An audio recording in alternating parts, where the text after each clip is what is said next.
اعوذ باللہ من الشیطان الرجیم بسم اللہ الرحمن الرحیم واذکر فی الکتاب ادریس انہ کان صدیقا نبیا. پیچھے سے انبیاء علیہ السلام کا ذکر چل رہا ہے. تو ادریس علیہ السلام کا ذکر فرمایا واذکر فی الکتاب ادریس، اور یاد کر کتاب میں ادریس کو، یعنی قرآن میں ادریس علیہ السلام کا ذکر کرو. انہ کان صدیقا نبیا، تحقیق تھا وہ سچا نبی، سچا تھا، سچا آدمی تھا. صدیق کی پہلے بھی تشریح گزر چکی ہے. نبیا نبی تھا. آگے فرماتے ہیں وَرَفَعْنَاهُ مَكَانًا عَلِيًّا، اور بلند کیا ہم نے اس کو بلند جگہ پر، اور چڑھا لیا ہم نے اس کو بلند جگہ پر. ادریس علیہ السلام کے بارے میں عام طور پر مفسرین کی رائے یہ ہے کہ آدم علیہ السلام سے لے کر نوح علیہ السلام کے بیچ میں کسی مدت میں اور کسی زمانے میں گزرے ہیں. اور ان کے بارے میں اللہ رب العزت نے یہاں پر جو فرمایا کہ وَرَفَعْنَاهُ مَكَانًا عَلِيًّا، کہ چڑھا لیا ہم نے اس کو بلند جگہ پر. تو بعض مفسرین کی رائے یہ ہے، اور بعض مفسرین کا کہنا یہ ہے کہ یعنی اللہ نے ان کو زندہ آسمانوں پر اٹھا لیا، جیسے عیسیٰ علیہ السلام کو اٹھا لیا اس طرح ان کو بھی اٹھا لیا تھا. اور بعض مفسرین کا کہنا یہ ہے کہ اٹھا لیا تھا زندہ، لیکن پھر وہیں پر روح قبض کر لی. اور عام مفسرین، اکثر مفسرین کا کہنا یہ ہے کہ یہ جو فرمایا کہ وَرَفَعْنَاهُ مَكَانًا عَلِيًّا، اس کا مطلب یہ نہیں ہے کہ زندہ اٹھا لیا، بلکہ اس کا مطلب یہ ہے کہ اللہ نے ان کو بلند درجات اور بلند مقام عطا فرمائے، ان کو بلند درجہ عطا فرمایا، علوم کا، نبوت کا، رسالت کا، اور آگے بھی مرنے کے بعد یعنی کہ جنت کے اعتبار سے، آخرت کے اعتبار سے ان کو بلند جگہ اللہ نے عطا فرمائی. تو وَرَفَعْنَاهُ مَكَانًا عَلِيًّا، اور فرمایا کہ چڑھا لیا ہم نے اس کو بلند جگہ پہ. آگے فرماتے ہیں اولئک الذین انعم اللہ علیہم من النبیین من ذریۃ آدم، یہ لوگ اللہ نے ان پر انعام کیا نبیوں میں سے، آدم کی اولاد میں سے. اللہ رب العزت نے ان تمام انبیاء علیہ السلام کا ذکر کر کے اب یہ فرما رہے ہیں کہ یہ وہ لوگ ہیں کہ جن پر اللہ تعالیٰ نے انعام کیا. اللہ تعالیٰ نے ان پر علوم برسائے، اپنا عرفان، اپنی پہچان عطا فرمائی، اور نبوت اور رسالت سے سرفراز فرمایا، نیک اعمال ان کو عطا فرمائے، اور آخرت کے اعتبار سے ان کو بلند مقامات عطا فرمائے. تو اولئک الذین انعم اللہ علیہم، یہ لوگ اللہ نے ان پر انعام کیا نبیوں میں سے. یہ نبی تھے، پیغمبر سے اللہ تعالیٰ ان کے پاس وحی بھیجتے تھے اپنی. من ذریۃ آدم علیہ السلام کی اولاد میں سے، وَمِمَّنْ حَمَلْنَا مَعَ نُوحٍ، اور ان میں سے کہ جن کو ہم نے سوار کیا نوح کے ساتھ، نوح علیہ السلام کے ساتھ ہم نے جن کو سوار کیا، تو وہ بھی ان میں ان کا بھی ابھی تذکرہ ہوا. تو جیسے ادریس علیہ السلام، یعنی آدم، یہ جتنے بھی گزرے ہیں سب آدم علیہ السلام کی نسل میں سے ہیں. اور ادریس علیہ السلام کے علاوہ جو جن کا بھی ذکر ہوا وہ ہیں کہ نوح علیہ السلام کے ساتھ گویا کہ کشتی میں سوار ہوئے. کس طرح سوار ہوئے؟ یعنی نسل کے اعتبار سے، کیونکہ نوح علیہ السلام کے ساتھ جو لوگ کشتی میں سوار تھے تو انہی کی اولاد میں سے ہوئے یہ نبی. اور فرمایا کہ وَمِن ذُرِّيَّةِ ابراہیم وَإِسرائیل، اور ابراہیم کی اولاد میں سے اور اسرائیل کی اولاد میں سے.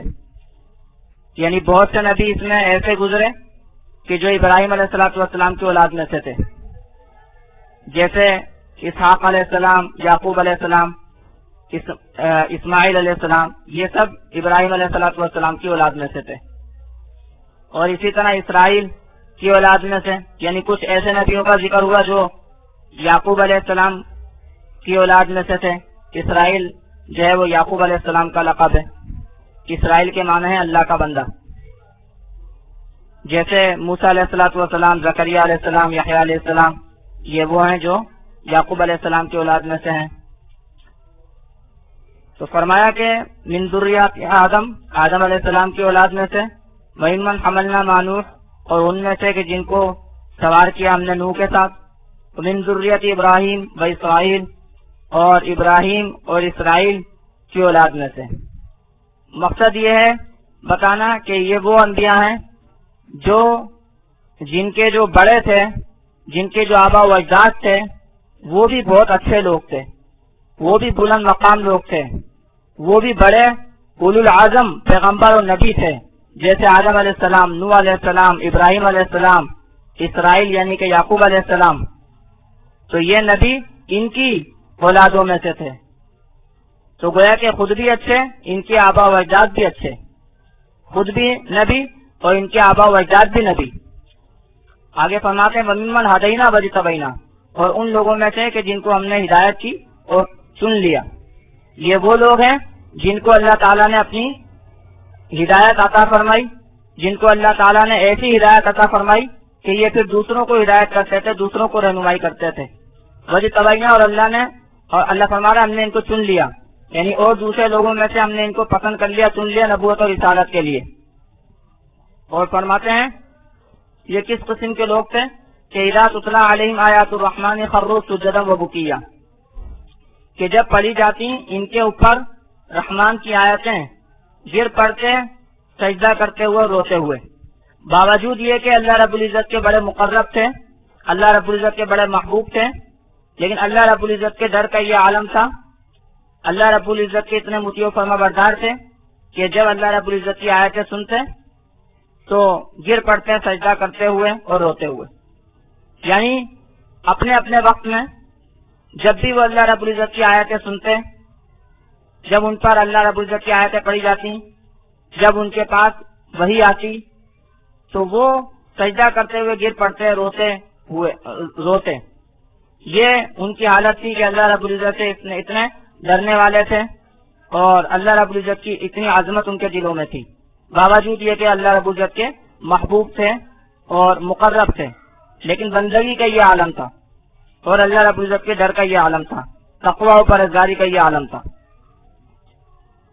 تو فرمایا کہ اذا تتلی علیہم آیات الرحمن، کہ ان کی یہ حالت تھی کہ جب پڑھی جاتی ان کے اوپر رحمان کی آیتیں خروا سجدا وبکیا، تو گر پڑتے سجدہ کرتے ہوئے اور روتے ہوئے۔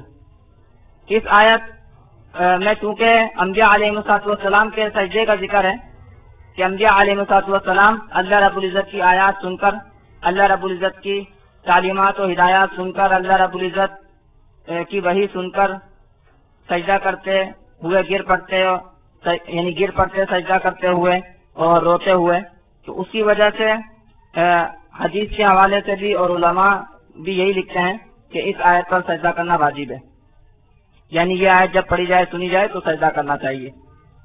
آگے فرماتے ہیں فَخَلَفَ مِن بَعْدِهِمْ خَلْفٌ أَضَاعُوا الصَّلَاةَ وَاتَّبَعُوا الشَّهَوَاتِ فَسَوْفَ يَلْقَوْنَ غَيًّا، پس جانشین ہوئے ان کے بعد برے لوگ کہ جنہوں نے نماز کو ضائع کیا اور خواہشات کی پیروی کی، فَسَوْفَ يَلْقَوْنَ غَيًّا، پس وہ ملاقات کریں گے، پس وہ ملیں گے عنقریب غی سے۔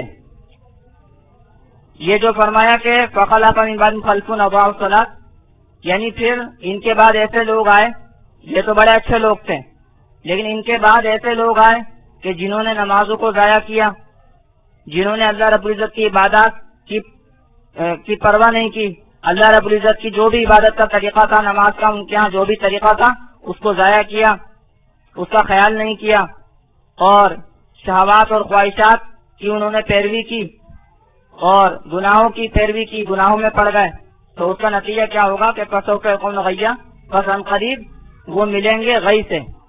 غی گمراہی کو بھی کہتے ہیں، اور حدیث کے حوالے سے جہنم کا گویا کہ ایک بڑا گڑھا ہے اور ایک بڑی وادی ہے، تو گویا ایسے لوگ جو ہے وہ گمراہی میں مبتلا ہوئے، اور اس کا نتیجہ یہ کہ جہنم کا جو ایک بڑا گڑھا ہے اور ایک بڑی وادی ہے اس میں یہ جو ہے گریں گے۔ فَسَوْفَ يَلْقَوْنَ غَيًّا، بس وہ ملیں گے غی سے، یعنی کہ جہنم کی جو وادی ہے جس کا یہ نام ہے، وہاں جو ہے وہ ان کو ڈالا جائے گا۔ إِلَّا مَنْ تَابَ وَآمَنَ وَعَمِلَ صَالِحًا، مگر وہ کہ جنہوں نے توبہ کی اور ایمان لائے اور کام کیے اچھے۔ تو باوجود یہ کہ اگر کوئی گناہگار ہے، اس نے گناہ کیے ہیں، عبادات کو ضائع کیا ہے، لیکن پھر بھی اگر وہ توبہ کر لے، باز آ جائے، اللہ تعالیٰ کے آگے اپنے گناہوں پر نادم ہو، اپنی پچھلی زندگی پر نادم اور پشیمان ہو، اور ایمان لے آئے اور اچھے کام کرنے لگے، اپنے اعمال کو اچھا کر لے، تو فرمایا فاولئک یدخلون جنہ، بس یہ لوگ جنت میں داخل ہوں گے۔ یعنی مطلب یہ ہوا کہ جو پہلے گناہ کیے اللہ رب العزت وہ معاف فرما دیں گے۔ حالانکہ گناہ تو گناہ ہو گئے، ہونا تو یہ چاہیے کہ اس کی سزا ملے، لیکن جب انہوں نے توبہ کی، انہوں نے اللہ کے آگے اپنی پشیمانی کا اظہار کیا، ندامت کا اظہار کیا، اللہ سے معافی مانگی، تو اللہ تعالیٰ معاف کر دیتے ہیں۔ حدیث میں آتا ہے التائب من الذنب کمن لا ذنب لہ، گناہ سے توبہ کرنے والا ایسا ہے جیسے کہ گناہ ہوا ہی نہیں۔ تو یہ بہت بڑا اللہ رب العزت کا احسان ہے، بہت بڑی اللہ رب العزت کی مہربانی ہے۔ حالانکہ جب ایک کام ہو گیا ہے تو ہو گیا ہے، وہ تو وجود پا گیا ہے، وہ تو وجود میں آ گیا ہے، لیکن اللہ رب العزت کی مہربانی ہے کہ اللہ رب العزت اس کو اپنی مہربانی سے ڈھانپ دیتے ہیں، لیکن جبکہ اس پر نادم ہو، اس پر پشیمانی ہو۔ تو فرمایا الا من تاب وآمن وعمل صالحا فاولئک یدخلون جنہ، مگر وہ کہ جس نے توبہ کی اور ایمان لایا اور کام کیے اچھے، فاولئک یدخلون جنہ، بس یہ لوگ جنت میں داخل ہوں گے۔ ولا یظلمون شیئا، اور ظلم نہیں کیے جائیں گے کچھ بھی۔ جو بھی ان کا نیک عمل ہوگا اس کا بدلہ یہ جنت میں پائیں گے، چھوٹا سے چھوٹا جیسا بھی عمل ہوگا نیک تو اس کا بدلہ یہ جنت میں پائیں گے۔ ولا یظلمون شیئا، اور ظلم نہیں کیے جائیں گے کچھ بھی۔ اور یہ جو فرمایا جنت میں داخل ہوں گے تو اس کی مزید تفصیل بیان فرماتے ہیں، جنات عدن التی وعد الرحمن عبادہ بالغیب، باغات ہمیشہ رہنے کے کہ جن کا رحمان نے وعدہ کیا اپنے بندوں سے بن دیکھے۔ یعنی اللہ نے وعدہ کیا جنت کا، جنت نظر نہیں آتی کسی کو، جنت کسی کو نظر نہیں آتی، لیکن اللہ نے وعدہ کیا تو وہ وعدہ اللہ کا پورا ہونے والا ہے اور پورا ہو کر رہے گا، اور اس طرح کی جنتیں اور بہشتیں ان کو ملیں گی۔ جنات عدن التی وعد الرحمن عبادہ بالغیب، باغات ہمیشہ رہنے کے کہ جن کا وعدہ کیا رحمان نے اپنے بندوں سے بن دیکھے۔ یعنی رحمان نے تو دیکھا ہوا ہے، بندوں نے نہیں دیکھا ہوا، رحمان نے وعدہ کیا ان سے۔ انہ کان وعد مأتیا، تحقیق وہ اس کا وعدہ لایا ہوا ہے، اس کا وعدہ آنا ہی آنا ہے۔ اگرچہ یہ وہ بہشتیں ہیں، وہ جنات ہیں جو لوگوں نے دیکھی نہیں ہیں، رحمان کے بندوں نے، اللہ کے بندوں نے دیکھی نہیں ہے بالغیب، لیکن یہ وعدہ پورا ہونا ہی ہونا ہے۔ دیکھنے کے علاوہ بھی بہت سے ذرائع ہوتے ہیں یقین کرنے کے، صرف دیکھنا ہی ایک ذریعہ نہیں ہوتا یقین کرنے کا۔ ہم بہت سی باتیں سن کر یقین کرتے ہیں، بہت سی باتیں دیکھ کر یقین کرتے ہیں، چھو کر یقین کرتے ہیں، سون کر یقین کرتے ہیں۔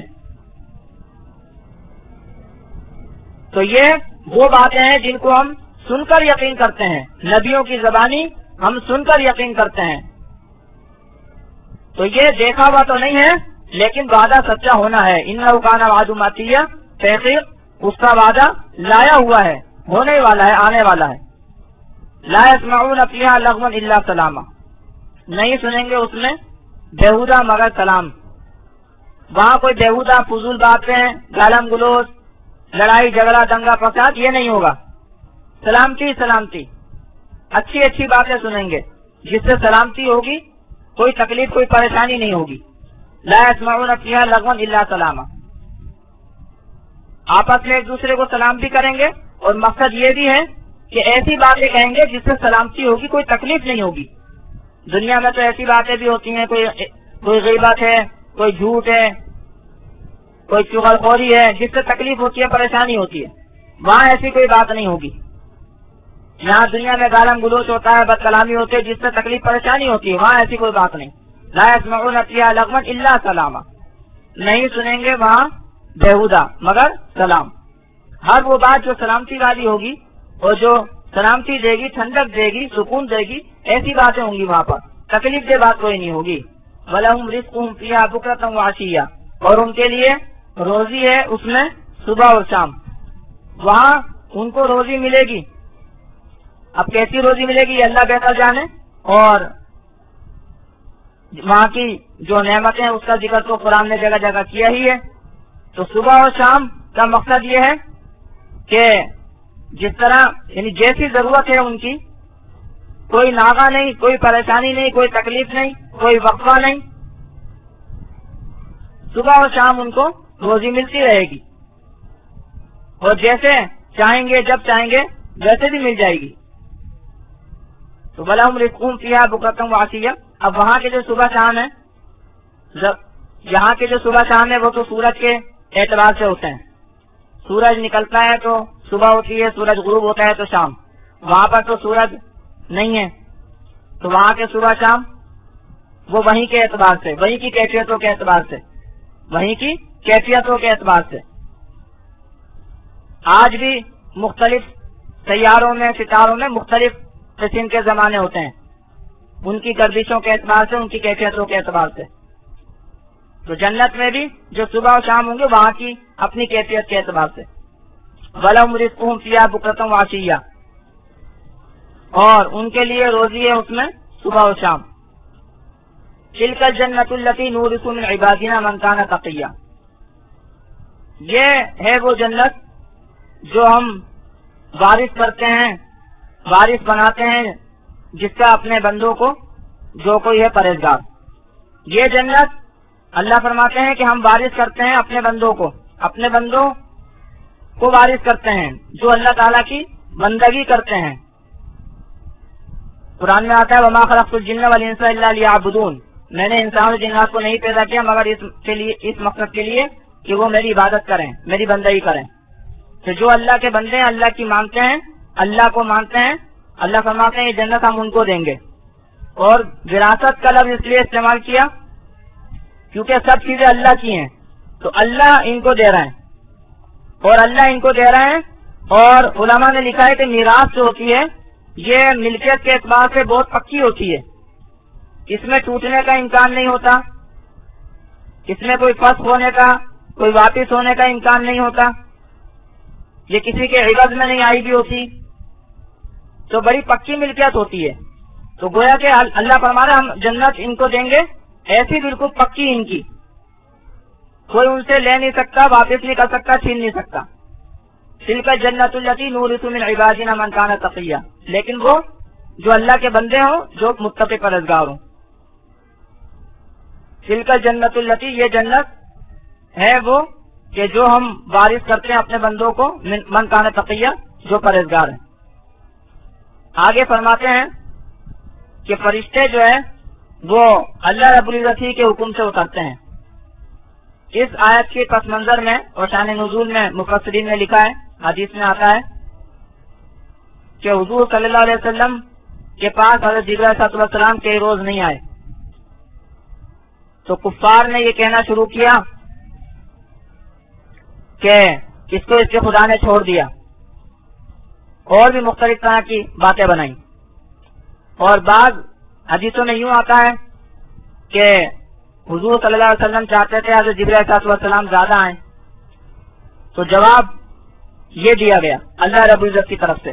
لیکن اللہ رب العزت کی طرف سے یہ جو جواب دیا گیا یہ اس انداز پر ہے کہ گویا اللہ رب العزت جواب دے رہے ہیں فرشتوں کی زبانی، یعنی اللہ رب العزت تعلیم کر رہے ہیں، اللہ رب العزت سکھلا رہے ہیں فرشتوں کو کہ یوں کہو، جیسے ایاک نعبد و ایاک نستعین میں. حالانکہ آیت تو اللہ رب العزت کی طرف سے نازل ہوئی ہے کہ ہم تیری عبادت کرتے ہیں، تجھی سے مدد چاہتے ہیں، لیکن وہ انسانوں کو سکھلایا گیا ہے، انسانوں کو سکھلایا گیا ہے کہ اس طرح کہنا ہے. اس طرح گویا یہاں پر فرشتوں کو سکھلایا جا رہا ہے کہ اس طرح کہنا ہے، یہ جواب دینا ہے کہ وَمَا نَتَنَزَّلُ إِلَّا بِأَمْرِ رَبِّكَ، اور ہم نہیں اترتے مگر تیرے رب کے حکم کے ساتھ. لَهُ مَا بَيْنَ أَيْدِينَا وَمَا خَلْفَنَا، اسی کا ہے وہ جو ہمارے آگے ہے اور جو ہمارے پیچھے ہے. جو ہمارے سامنے ہے اور جو ہم پیچھے چھوڑ آتے ہیں سب اللہ ہی کا ہے. اور زمانے کے اعتبار سے اگر دیکھا جائے تو یعنی جو ہمارے پیچھے ہے ماضی اور جو ہمارے آگے ہے مستقبل، سب اللہ کا ہے. کامل و مکمل اختیار اللہ کا ہے، فرشتوں کا بھی نہیں ہے. مشرکین جو ہے وہ فرشتوں کو اللہ کی بیٹیاں قرار دیتے تھے اور ان سے بھی گویا ان کی بھی عبادت کیا کرتے تھے اپنے ذہن کے مطابق، اپنے خیال کے مطابق.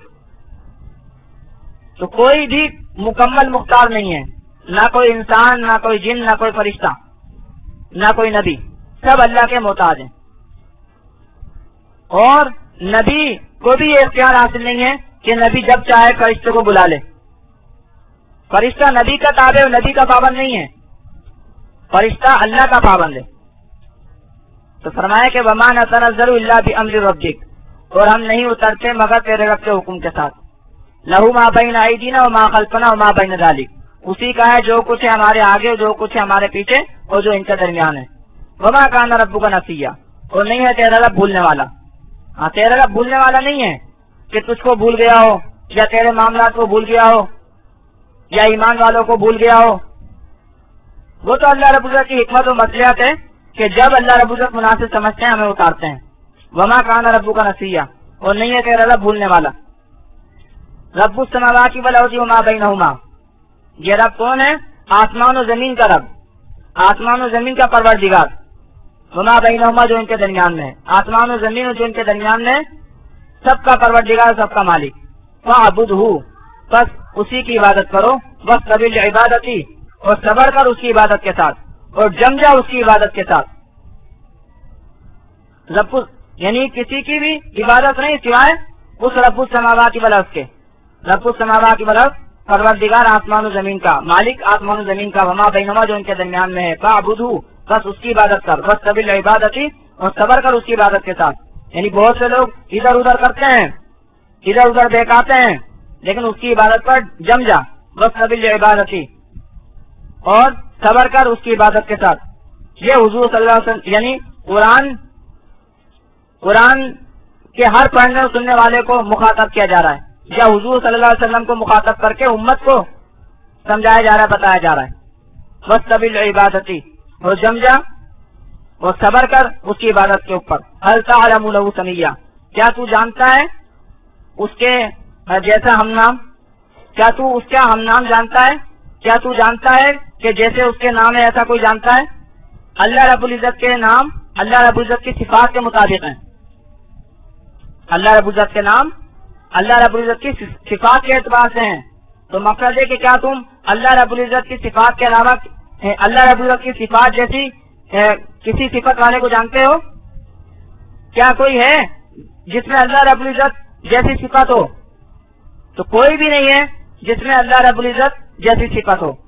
لیس کمثلہ شیء، اللہ تعالیٰ جیسا کوئی بھی نہیں ہے، چاہے وہ نبی ہو، چاہے وہ رسول ہو، چاہے وہ انسان ہو، فرشتہ ہو، جنات ہو، کوئی بھی ہو، کوئی بھی اللہ رب العزت کی صفت والا نہیں ہے. تو جب اللہ رب العزت کی صفت والا نہیں ہے تو جو معاملات اللہ رب العزت کے ساتھ خاص ہیں وہ اللہ رب العزت کے علاوہ کیسے ہو سکتے ہیں؟ پھر کوئی عبادت کے لائق کیسے ہو سکتا ہے جب اللہ رب العزت والی صفت اس میں نہیں ہے؟ تو هل تعلم له سمیا، کیا تو جانتا ہے اس کا ہم نام؟